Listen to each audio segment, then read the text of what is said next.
కొన్ని MNC companies తిప్పలు పెడుతున్నాయండి క్యాండిడేట్స్ని.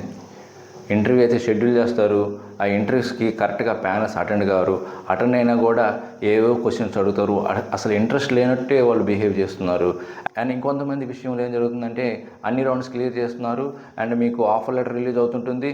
And ఇంకా మీకు ఎప్పుడైతే ఇంకా ఆన్ బోర్డింగ్ అవుతుందో, రేపు ఆన్ బోర్డింగ్ అవుతుందో అప్పుడు సడన్గా ఒక బాంబు పేలుస్తున్నారు. మీ ప్రాజెక్ట్ హోల్డ్లోకి వెళ్ళిందనో, మీ పొజిషన్ హోల్డ్లోకి వెళ్ళిందని అంటున్నారు. క్యాండిడేట్ పరిస్థితి ఏంటండి? ఆల్రెడీ రిజైన్ చేసి వచ్చుంటారు మీరు ఆన్ బోర్డింగ్ చేస్తున్నారని. ఓకే, అతను ఫైనాన్షియల్గా స్ట్రగుల్ అవుతాడు మీరు టైంకి ఆన్ బోర్డింగ్ చేయకపోతే, అండ్ అతను జాబ్ లాస్ అయి ఉంటుంది.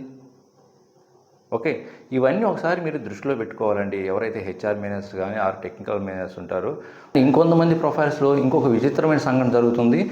అన్ని రౌండ్స్ క్లియర్ అయ్యి ఆన్ బోర్డింగ్ చేసే టైంలో మళ్ళీ ఏమంటున్నారంటే మీరు ఏదైతే ఇంటర్వ్యూ ఇచ్చారో ఆ రికార్డ్స్ అన్నీ మిస్ అయిపోయాయి, మళ్ళీ రీఅపియర్ అవ్వండి అని ఇంకొంతమంది అంటున్నారండి.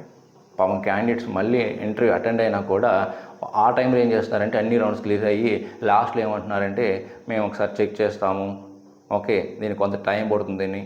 ఇలాగా ఎన్నో స్ట్రగుల్స్ అయితే క్యాండిడేట్ ఫేస్ చేస్తున్నారు. అంటే అందరి విషయంలో కాదు, కొంతమంది జెన్యూన్ క్యాండిడేట్స్ కూడా ఇలాంటి స్ట్రగుల్స్ ఫేస్ చేస్తున్న వాళ్ళు ఈ మధ్య కాలం ఉన్నారు. సో మీలో కూడా ఎవరైనా సరే మీ సర్కిల్ ఇలాంటి ప్రాబ్లం ఫేస్ చేస్తుంటే ఎస్ అని కామెంట్ చేయండి.